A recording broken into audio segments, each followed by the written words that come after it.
Sebelum melanjutkan, jangan lupa subscribe dulu, terima kasih. Bab 38, Pertunangan Jordan dengan Elle Camden.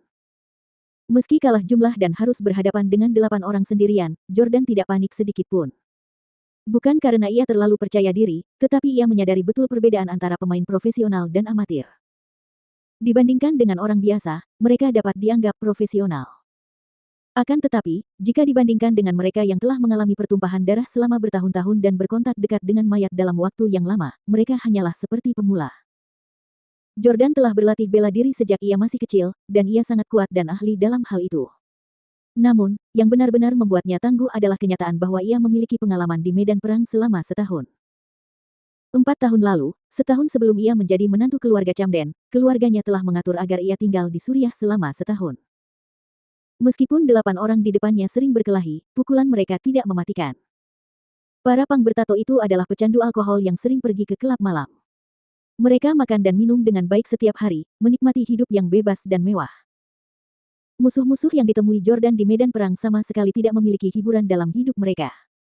Bahkan, mereka berjuang untuk tetap hidup, tetapi mata mereka penuh dengan niat membunuh. Siapapun yang bertarung dengan mereka akan langsung mati di tempat asalkan mereka melakukan kesalahan sekecil apapun. Jordan berhasil bertahan hidup di lingkungan seperti itu selama setahun penuh. Ledakan, ledakan, ledakan. Jordan meninju mereka masing-masing dengan cepat, menyebabkan mereka langsung terjatuh ke tanah. 5 orang lainnya juga bukan orang bodoh. 2 dari mereka berlari ke arah Jordan dari arah yang berbeda tetapi kemudian terlempar karena tendangan Jordan. Namun, pada saat itu, orang lain menerkam Jordan saat dia tidak waspada. Pada saat yang sama, 2 pria terakhir yang tersisa masing-masing memegang salah satu lengan Jordan. Salvatore berkata sambil tersenyum puas, akhirnya aku berhasil menangkapmu. Jordan tersenyum tenang. Dia mungkin tidak bisa menggerakkan tangannya, tetapi dia masih bisa menggunakan mulutnya. Di medan perang, Jordan pernah menggigit telinga lawannya saat berkelahi. Banyak orang berjuang demi harga diri, tetapi Yordania berjuang demi bertahan hidup. Setiap kali dia menyerang, tujuannya adalah untuk membunuh. Ah, telingaku. Bawahan yang berpegangan pada tubuh Jordan berteriak.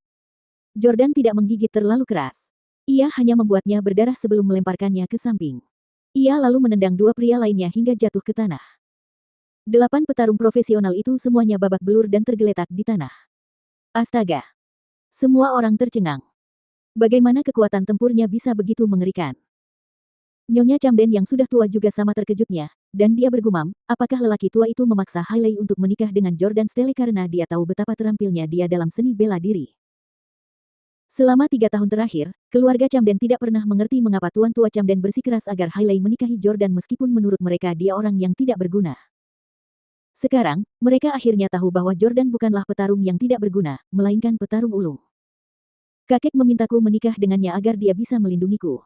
Tapi sekarang kita hidup di era damai, dan kita juga tidak punya musuh. Hailey mulai membuat tebakan liar tentang niat kakeknya. Faktanya, kakek Hailey sama sekali tidak tahu kalau Jordan pandai berkelahi dan hanya mengatur agar Jordan menikahi Hailey hanya karena keluarga Stelle kaya. Herman tersenyum dan berkata, tidak heran ayah sangat menyukai si Pang ini.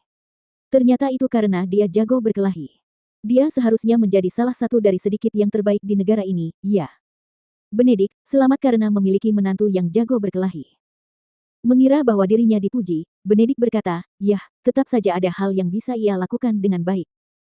Herman tertawa terbahak-bahak dan mengejek, haha, Benedict, apa kau benar-benar mengira aku memujinya? Apa gunanya jago bela diri zaman sekarang? Mereka yang jago berkelahi semuanya sudah dijebloskan ke penjara. Juga, apakah menurutmu ayah mengatur pernikahan antara Jordan dan Hailey di awal? Kamu salah. Ayah meminta pendapatku terlebih dahulu. Benedict dan Sylvie sama-sama tercengang. Herman, apa yang kau katakan? Herman mendengus dingin dan berkata, sebelum ayah mengatur pernikahan Jordan dan Hailey, dia pertama kali memberitahuku tentang seorang bujangan yang sangat memenuhi syarat yang bisa menikahi Elle, jadi dia bertanya padaku apakah aku bersedia membiarkan Elle menikah lebih cepat dari yang diharapkan. Saat itu, Elle baru berusia 17 tahun. Tapi aku tahu bahwa ayah selalu memanjakanku, jadi dia tidak akan membuat permintaan yang tidak masuk akal seperti itu tanpa alasan. Karena itu, aku bertanya kepadanya siapa pria itu.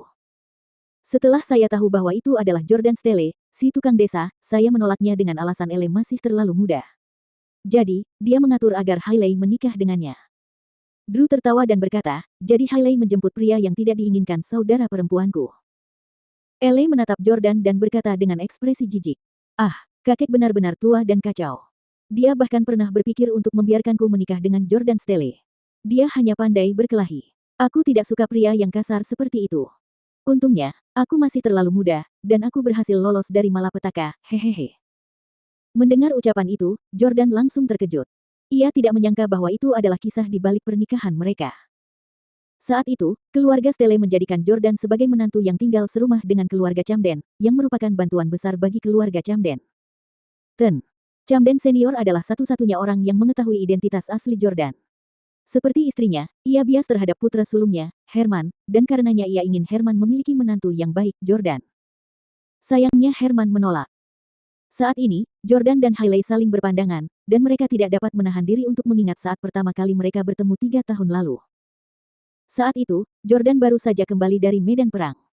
Setelah terbiasa menghadapi pertumpahan darah dan mayat selama setahun, ia merindukan kehangatan dan kasih sayang keluarga. Lagi pula, Hailey masih mahasiswa saat itu, jadi dia jauh lebih sederhana dan lembut, jauh berbeda dari orang yang tidak masuk akal seperti sekarang. Dia jelas tidak akan berzina. Oleh karena itu, Jordan jatuh cinta pada Hailey di tahun pertama pernikahan mereka. Jordan tidak ingin berkutat pada masa lalu lebih jauh. Setelah menghajar 10 bawahannya, tibalah saatnya menghadapi Salvatore. Kau, apa yang kau lakukan? Salvatore sangat ketakutan sehingga dia terus mundur. Namun, Jordan meraih tangan Salvatore dan melumpuhkan salah satu jarinya di tempat secepat yang dia bisa. Ah! Salvatore menjerit kesakitan. Katakan padaku, mengapa kau menuduhku mencuri? Siapa yang menyuruhmu melakukannya? Tanya Jordan mengancam. Salvatore memang pantas menjadi pemimpin geng. Meski jago berkelahi, dia juga pria sejati. Sebagai seorang gangster, aku sudah lama bersiap untuk mati kapan saja. Kalau kau punya nyali, bunuh saja aku. Tapi aku harus mengingatkanmu bahwa Tuan Pablo lah yang melatihku. Kau bisa bertanya-tanya untuk mencari tahu tentang kekuatan dan pasukannya di kota-kota terdekat. Kau pasti akan menyesal jika melawanku. Drew mulai sedikit panik, takut Salvatore akan mengungkapnya. Jordan Steele, berhenti. Apa kau mencoba membunuh seseorang di rumah nenek? Jordan melepaskan Salvatore dan menendangnya ke samping. Saya ulangi, saya tidak mencuri dari Anda. Kalau Anda punya bukti konkret, silakan laporkan saya ke polisi.